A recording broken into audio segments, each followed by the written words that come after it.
Ignition sequence start.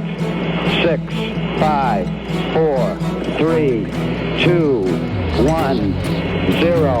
Liftoff. We have a liftoff.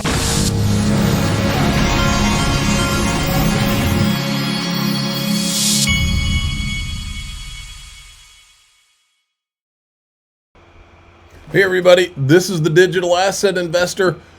Today in the private group, we're going to be I'm going to show you a video many of you have not seen and tie it in with what's going on right now with the Federal Reserve and other things, stable coins, all that. And it'll fascinate a lot of you who haven't seen it. It's from a long ways back. Time flies in the XRP space. So if you want to join, you got two options. You can go to daixrp.com, or you can go to, that's through the Patreon, or you can click this join button below any of my YouTube videos if you'd prefer to join through YouTube. Cost of a cup of coffee, less. So go check that out. Now, I wanted to show you, I'm trying to introduce you to Caleb and Brown. This is my new partner. And this right here, in this clip, they're talking about RLUSD and how that can benefit people that are investing on the Caleb and Brown platform. Exciting news, Ripple's RLUSD stablecoin is now available at Caleb and Brown. In this video, we'll explain what RLUSD is, why stablecoins are essential in crypto, and how you can trade it with us. So what is a stablecoin? Simply put, a stablecoin is a cryptocurrency designed to maintain a stable value by being tied to a reserve asset, such as fiat currency. RLUSD, for example, is pegged 1-to-1 with the US dollar. That means for every unit of RLUSD, there is a matching amount of cash or cash equivalent, ensuring its value remains consistent. RLUSD is built on both the XRP ledger and the Ethereum blockchain, combining speed and scalability with compatibility. It's designed to be versatile, whether you're using it for institutional transactions or exploring DeFi applications. What really sets RLUSD apart is its focus on institutional use. Ripple's technology has been a leader in cross-border payments, and RLUSD builds on that legacy. By offering deep liquidity and instant settlement, it streamlines global transactions, reducing costs and enhancing reliability for businesses and individuals. So why trade RLUSD with Caleb and Brown? With us, you get unparalleled benefits. Unlimited pairings for asset-to-asset trading, access to deep liquidity and seamless trade execution, transparent pricing, no spreads and no hidden fees, and of course, a dedicated personal broker with a 24/7 team around them to help you along the way. RLUSD can be a powerful tool in diversifying your portfolio. As a stable USD-pegged asset, it provides a safe haven during volatile market conditions and offers flexibility for quick trades into other digital assets. Reach out to your crypto broker today and learn about how you can incorporate RLUSD into your portfolio. At Caleb and Brown, we make cryptocurrency investing simple and accessible for everyone. See, for me, Caleb and Brown I specifically went to these guys to talk exit strategy. And so when you finally decide to sell some of your XRP or Bitcoin or whatever it is, you're going to exit into, you've got options. You could exit into US dollar, you could exit into Australian, whatever their currency is, I don't even remember. You could exit into RLUSD or some other stable coin. And so these guys will because you're at Caleb and Brown, you'll actually have somebody you can talk to and run through all of this. I can't tell you how many people here in my local community, I get phone calls off the hook, people who have heard my show or found out that I'm in the, and they're wanting to go through all these things with me and ask me all these questions. And it's for that specific reason that you can't go on Coinbase. You don't have anybody you can talk to when this market heats up and their platform starts freezing up and all, and you start freaking out. You take away all of that when you're with Caleb and Brown. All of a sudden you got someone you can talk to, and you can talk to them, which is what I'm doing. Talk to them before the market heats up to devise what your plan's going to be. And in the meantime, your digital assets are set. While you're talking to them, your digital assets are safe because they're in institutional grade custody, which is through Fireblocks, which you don't have on any of these other platforms. It's a no-brainer. Now, what they gave me, I'm doing this with Brad Combs from Digital Perspectives. They gave us our own page on Caleb and Brown that you can go and open an account through. I made it simple. I created the domain xrpwealth589.com. That way you can, if you're listening as you drive down the road, you just type, you'll remember it, xrpwealth589.com. I wanted to create something you could easily remember. That way, when you get home, you can just type that in and it'll forward you to our page here on Caleb and Brown. Then you just click sign up today to open an account. So the no-brainer of no-brainers. Now, I went to this. You'll like this. I went to YouTube and I found if you type in Las Vegas on YouTube, the most popular video on YouTube is this video right here.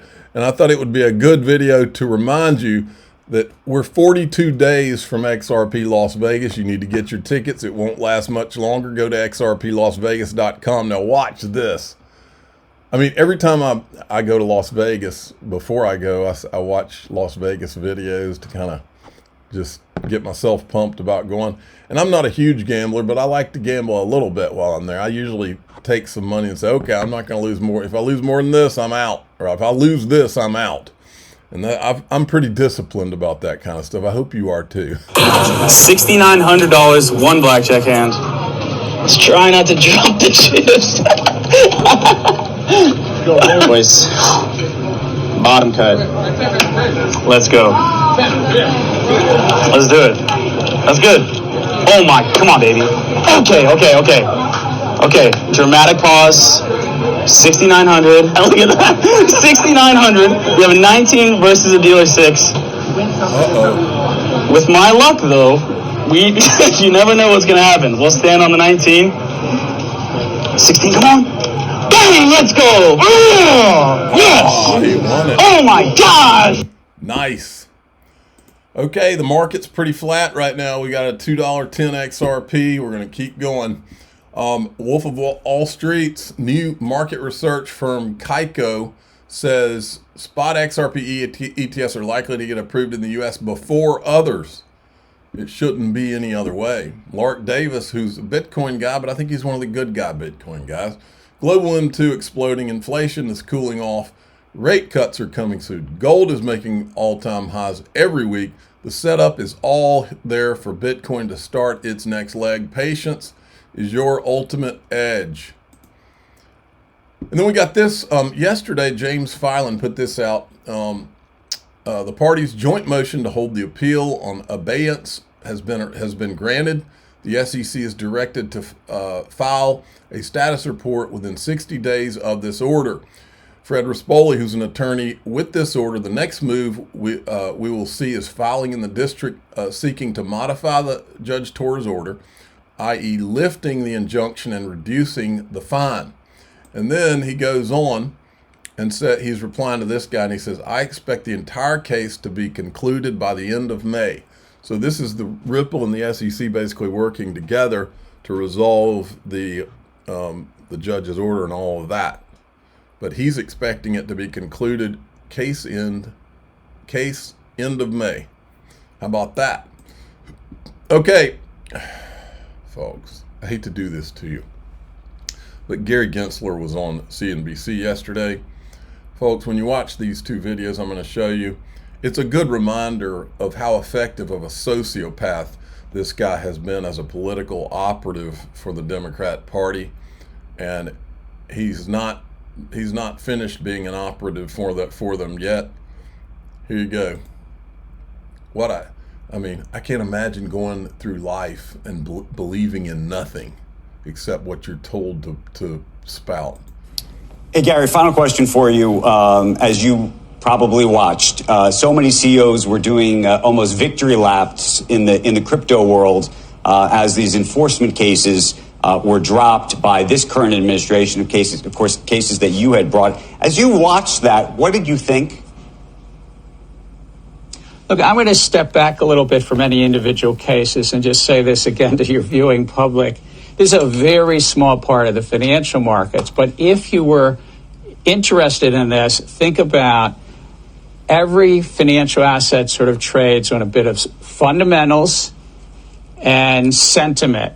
But this field is almost 99 or maybe one might say 100% sentiment and very little on fundamentals. And while something like Bitcoin may persist for a long time because there's 7 billion people around the globe, a real keen interest in it, there's 10 or 15,000 others of these tokens. And to think through your own risk, your own personal risk about where are the fundamentals. And if this is just about sentiment, then generally those don't end up well, and most then go down. Look, I agree. Most are going to go down. This is going to be about utility. And the ones with utility are going to rise, but he totally discounts the future utility of anything. But, of course, he's a liar. So You're a proven liar. contrasting Bitcoin with the other ones, or they're all the same? Joe, I'm glad that you spoke up because I know you're a bit of a Bitcoin enthusiast and think less well of the rest of those. It's how you and I have always connected in the green rooms. But think of these 10 or 15,000 other tokens, and just on the economics, just on the fundamentals, what are the fundamentals? No, I know. But that was my question. You throw Bitcoin in with the rest of them, or you think Bitcoin is different is qualitatively different than the others? I think there's the distinction is similar to in metals. There's only 2 or 3 precious metals. We humans have a certain fascination with 2 or 3 precious metals like gold.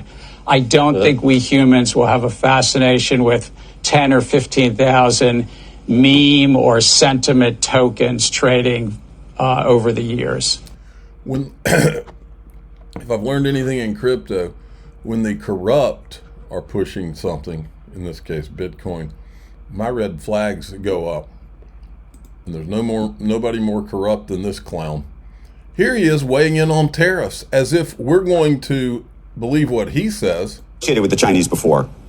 To the extent that you can try to put your head in their head, how do you see all... No, as he says this, remember, the reason we're in this mess is because of these people. His group has been in charge for all these decades and have gotten us in the mess where China owns the manufacturing industry and the U.S. lost the manufacturing industry.